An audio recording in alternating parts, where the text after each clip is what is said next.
12 রবিউল আউয়ালে সুবহে সাদিকের সময় এতিম হয়ে আসিলেন ধরায় মোর নবী দয়াময়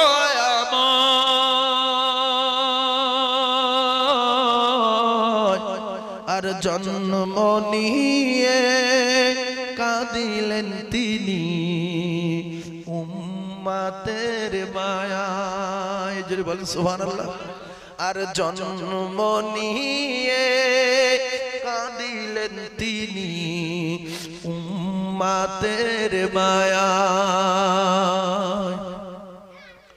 খুশিতে পাগল গগন ভুবন দেখে নূরি চেহারা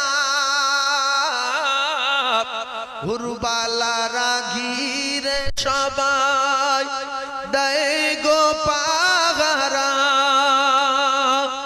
এত রূপ জ্যোতি আর মুক্তামতি হার মেনে যায় আর আরশের নূরি চাঁদ আসিল আমিনার আঙিনায়।